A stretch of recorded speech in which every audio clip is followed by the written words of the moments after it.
Hello and welcome to this week's episode of OakieVision. My name is Ryan Barnett, Sports Information Director here at Menlo College, and my guest this week is none other than Menlo College softball coach, Christen Thompson. Thanks for your time, Coach. Thank you. Absolutely. Yeah, really excited about this episode. Something, I don't know if you knew, Coach, but also for the viewers at home, Menlo softball, the first sport I covered at Menlo College, and actually my first ever broadcasted of any sport was your first game back in 2017 against Antelope Valley. So really excited to get this show on the road and get a chance to talk with you. Absolutely. I did not realize that. I feel even more special. Well, yeah, like I said, I guess this would be my longest tenured sport covering. So always an exciting time to get out and talk to you or get out to Wonderlic once the season gets underway. Yeah. Now, I think starting off this show, we got to talk about the success last season. The best start in Menlo College softball program history. You guys won 15 of your first 24 games. Starting off with that awesome TCS SoCal Classic where you guys took 5 of 6. The one loss coming to the number 1 program in the nation at the time, Southern Oregon, and it was an extremely close game. Then you guys come home and take 3 of 4 against 8th-ranked Oregon Tech in great softball fashion, a couple of extra inning thrillers, all one-run games. Follow that up with a strong start in the GSAC, taking 4 of 6 in Arizona, and then coming home to California to take on Jessup. Now, unfortunately, we didn't get to see you guys take on the top dogs in the conference, Hope International and Vanguard. That was up next on the schedule when COVID shut the season down. But my big question for you is, we saw your team last season on into this season playing some of the best softball that we've seen, period, at Menlo College. Do you think your team was playing at their peak, or do you think there was even more left to be seen if the season had continued on? I definitely don't think they had peaked yet. I do think we had a great preseason kind of hump, I guess I would say, but I feel like we kind of would have stair-stepped all the way to the end of the season. They had determined they were taking GSAC. I think when we got back after Arizona, there was a little bit of a lull. We had a rough game against William Jessup, one of the ones we dropped there, and then and I know in Arizona, the second game was so frustrating, but we had certain people, like Lo was really coming on strong. And I mean, she's great all the time, but she was taking it up to that next level through conference. Ari had tapered off a little bit, which for Ari, she still was doing well, but you could just see that there was more in that tank. But we had people like Taylor Rayleigh was starting to come on. Nohea was doing an amazing job. Kenna was starting to get it to click. You wouldn't see it from the stats, but Taylor Warren was also starting to fill in those holes and getting that to click. And so it's just, I knew that we were only going to keep going, right? It was, and they felt it too. And Hope and Vanguard, they're always so fired up for them, especially when we play at home. So I know it would have been just an amazing weekend. So it was a pretty tough blow right at that point in time. We're like, dang, if they had just had them come up early but no, I definitely think there was more to come from that team. They definitely were not done, and pretty impressive group. It was just a great culmination of the 4 years that we had those seniors for sure. Yeah, that's something that, you're such a bittersweet fact to hear. Of course, you hear that the team hadn't peaked, and yet you had Lauren Harrison, who was leading the conference in batting average. Of course, you say Ari, had more in the tank. She was still hitting well over 300, and to hear there was even more left. That's, it's bittersweet to hear, but it's definitely exciting to hear that, that from what we saw from that team over the past year and a half, that growth, and really over the 4 years, even with your seniors, it's amazing to have seen that growth and hopefully to continue seeing that growth with some of your younger players. Now, of course, the great success, starts at the top typically. We alluded to some of the seniors earlier. All 4 of them, Victoria Cervantes, Lauren Harrison, Keely Hernandez, and Ari Bellarde, all with you for 4 seasons. Their names all over the Menlo College record books. How great is it to have 4 4-year seniors like that to sort of set the tone and lead your team? It gives me chills, honestly, just thinking about them. They are an amazing group, and it wasn't easy for them to start out. I mean, they came in expecting one thing, and then they had a coach change. That's tough as coming in as freshmen. And they really over the 4 years really just embraced it. And it was awesome having Lori, just blended them together. Lo and Ari being an amazing like 1-2 punch for us, whether it was 9-1 or 1-2. They just throughout their 4 years here were always like pushing each other to be better. And it was one of the things that was amazing with them is that they really learned how to what we call competeer. And because at one point in time, it was like, well, one was doing well, then the other one would feel bad if they weren't doing as well. And so it was like, they finally understood and really bought into the idea of like, oh, wait, we can push and both do well at the same time, right? It's not always just trying to fill in when the other one isn't. So it was really interesting watching them grow in that aspect and helping our young athletes to understand that. And they stepped up amazingly as leaders off the field as well. I mean, Victoria, you look at her as someone that came in so strong her freshman year and then put a ton of pressure on herself that sophomore, junior season, and then realized like I remember before our GSAC conference tournament, we were down in Orange County, and she's just like, like she was realizing what she needed to do different for the following year to help her team get where they need to be. And just the way she came out this year and the transformation in her pitching and her ability to play without that pressure and to go out there and do what she knew she needed to do and was capable of doing. It's just so exciting. And then you look at Keely, who has been such a balanced leader the whole time. I mean, she always wanted to be that dependable person for the team. And she's one I always knew, like her mind would get in her way on her hitting, but she'd come through when we needed her, and she was one of those people that she became an amazing leader across the board. The team felt comfortable going up to her. She could lead from the dugout. She could lead from the field. She served her teammates well. She was just, all four of them have just been the epitome of what I wanted our culture to look like, and they helped create that. So even, I mean, yes, on the field, it's been amazing to have their contributions, but off the field, the culture and the legacy that they chose to create and bought into has been such a blessing to me as a coach, to have people that, such amazing young women that on and off the field have been great examples to the young girls. It's awesome. Yeah. And hearing that, you see it in the coverage through Menlo College and Menlo Athletics that these student athletes, I mean, not just some of the most decorated student athletes at Menlo College softball or Menlo College athletics, they're raking in the accolades academically and for their contributions on campus as well. And that, building that team culture, especially at a place like Menlo College, it's so small and the student athletes are known around campus. They're not sort of put on a pedestal like at a larger school. They're one with their campus. It's so amazing that you were able to build that, especially with these girls, like I said, or like you said, have been with you for all 4 years and really helped build this program from the start up since you came in the 2017 season. Yes. Now, something I do want to call, I don't know, to your attention. I'm sure you saw it firsthand. Now, I had the honor to work with your 4 seniors. They were some of the first that I covered for our Senior Spotlight series. And I was truly amazed by all 4 of their poise and maturity, the way they handled the situation of their season, their final season being cut short. There was no complaining. There was no feeling sorry for themselves. It was all about what they wanted to pass on to their fellow teammates who would be continuing on with the program. And I was truly in awe about that. What kind of example does that set for your returning players?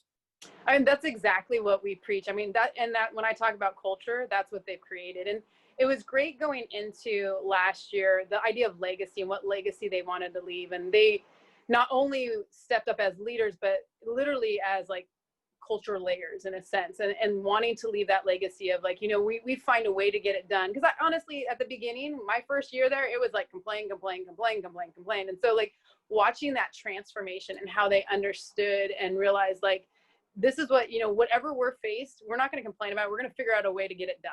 We're going to get through it. We're going to do it. I mean, I look at, sports performance over the summer and those types of things. They understood like how much that helped later on, and how that was going to impact them later in the season. So it wasn't they set it up. It wasn't even my doing per se, that like, this isn't optional for our team, right? Like, this is what we do. This is like just those extra levels of, excellence. And they said it as like, this is how we do it here. And we're not going to complain about it. We're going to figure it out and get it done. And so it's just been, it's been exactly what we preach, but it's great to actually see it in life, right? And actually happen. And like you said, it's in everything that they do. I mean, they loved every minute. And I do think part of the reason they didn't complain about it is that they left everything on the field every game. So there was no regrets that they didn't get to where I mean, yes, were they still peaking? Could they have gone even farther? Absolutely. But they gave it their all every moment. So they didn't have those regrets about it, I believe. So. Well, definitely a holistic culture that was built there in that team, you know, all around excellence. We see it in, for example, on and off the field with the awards won, with the play on the field, and anyone, you know, I was a student when all four of those girls were students as well, and seeing them in the classroom as well. Definitely completely bought into that culture, as well as some of your younger players. And I think that transitions us nicely into talking a lot about your returning athletes. You know, you had some great young guns last season. You know, some names that come to mind: Mia Thompson, of course, leading your team in home runs after not hitting a single blast in her freshman year. Nohea He with 25 RBIs in 24 games, just an RBI machine. And then, of course, freshman Vivian Valencia coming on strong, you know, in the circle. She was, you know, dominant in the circle just her freshman campaign.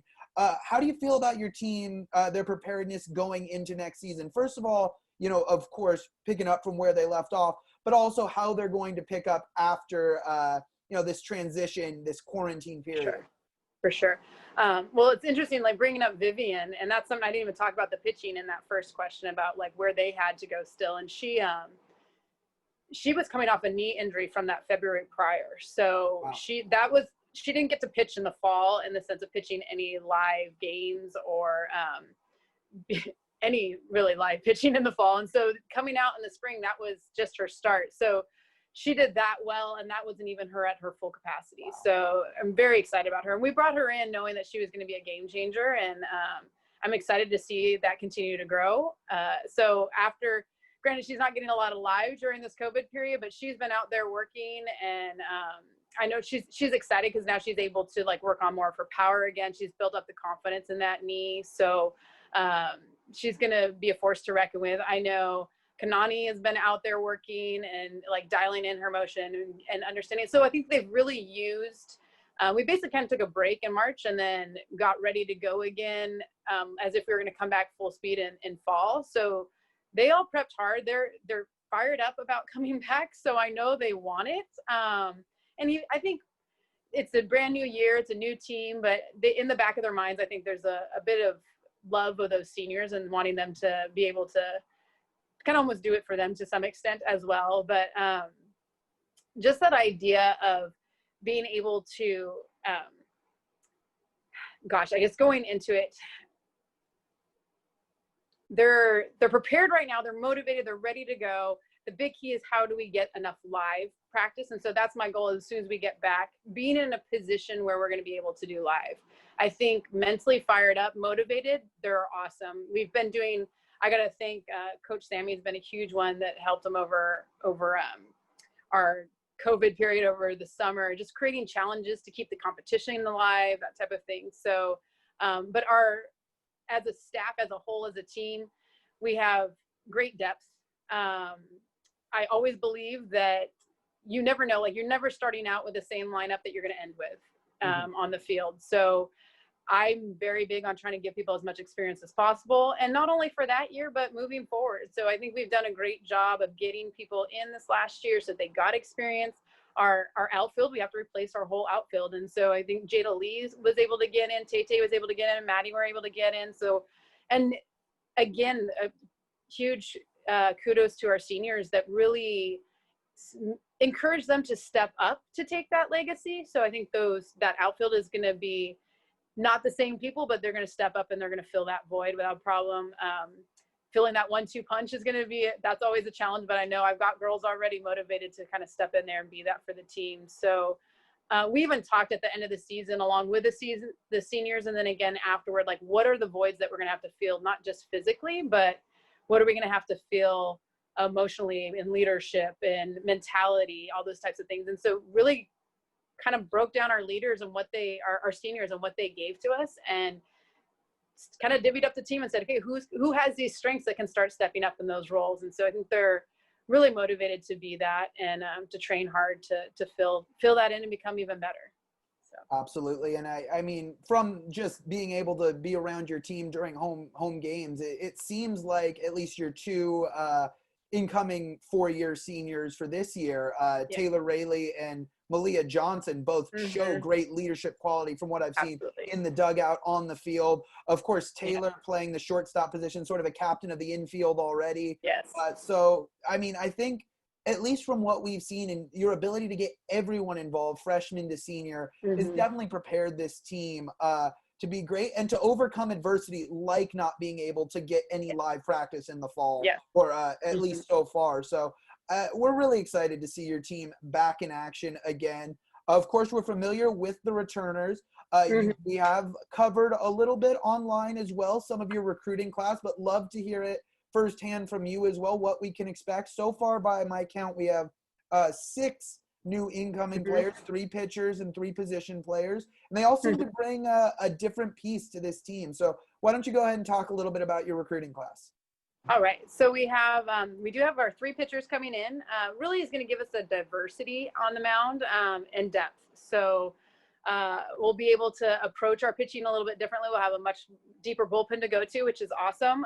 We focus a lot on being able to, I use the word competier. It comes from Brett Ledbetter about the idea of competing against yourself to be better every day, not competing against one another. And so we do it with our teammates so that we all become better. And that's really the pitchers have done that amazingly over the last couple of years. Victoria and then Sarah Reyes as well helped really create that type of an atmosphere. And Nani and Vivian stepped right up and embracing that. So I know that's going to be kind of that goal with the pitching staff, is to draw them together, to be able to look at each other and see each other's strengths and figure out, okay, where do I fit in this mix to be able to be utilized to the best of our abilities. And so we got Yaya, who's got pretty good speed. Yaya's Ayana, sorry. Great speed, little fighter on the mound, and great movement. You've got Brianna that works a lot more on her spin and kind of working away from people, a little bit different in speed. And then Morgan's kind of the blend of both in a sense. She's going to give us good up ball as well. So it gives a little bit different. They got a little different look from each one, but in combination, it'll give us a great offset. Morgan also has the ability to, they all have hit a little bit, but Morgan will play a little bit more position as well and potentially hit. And then we've got our May, who is Angelise. She is our incoming outfielder, main outfielder coming in to help train up and get up to speed to be a good backup out there. And then Mia is a transfer who also played a little bit of outfield, but really came in with her strength is her speed and her base running. So I think that she'll be a great addition to have in there as a pinch runner to kind of put pressure on the defense. And then we have Charlotte as well, who's going to be with more pitchers, we need more catchers too. And so Charlotte's second baseman also catches as well. So she'll be able to help us out in that regard. And we got Maddie Stepp doing a little bit of catching. She's our true utility. That girl plays everywhere. So she'll be helping out there as well. So, but really excited. And it looks like we'll have a walk-on second baseman as well. That's another infielder just to give us a little bit more depth. So she transferred over from NDNU. So we'll have some good depth, some good ability to train up for future years, but also to help us out if we have any need in that area. So.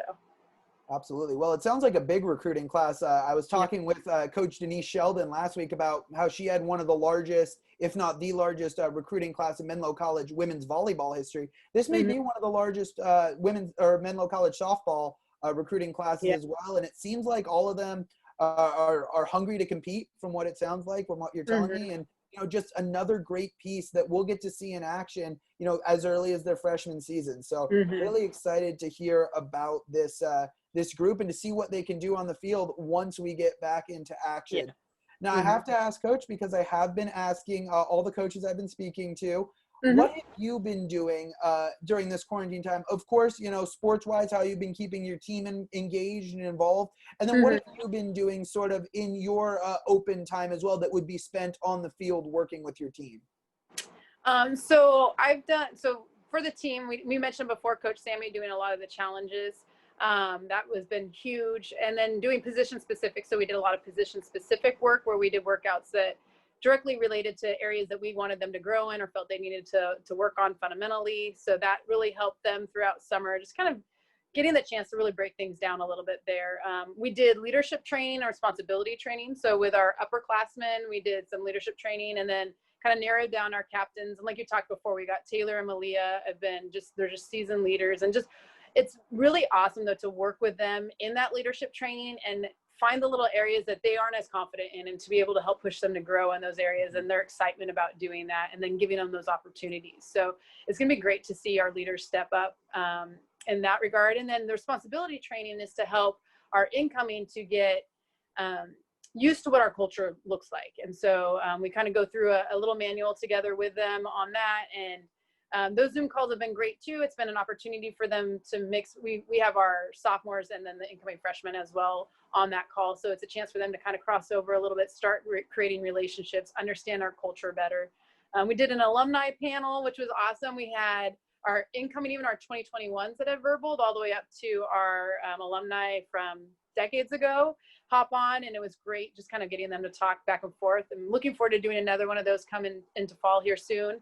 So, and then we also did a Jackbox tournament with our soccer and women's volleyball, and got to hand it to Malia, who pulled off the win on that one, made softball proud. And I was a little concerned for a bit, and she came back and did it. So found a way to get it done, right? But as we go into fall, definitely trying to keep them engaged just through a lot of work on the things that we can do while we're gone. So we do a lot of personality work, understanding our personalities, our strengths, our needs. So that is something we can easily do during quarantine still. And it's a great way to get to know one another and understand each other better.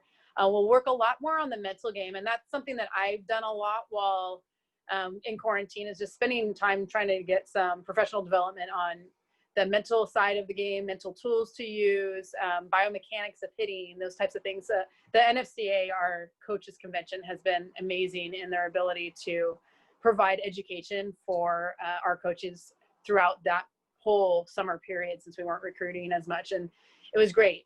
So learned a bunch.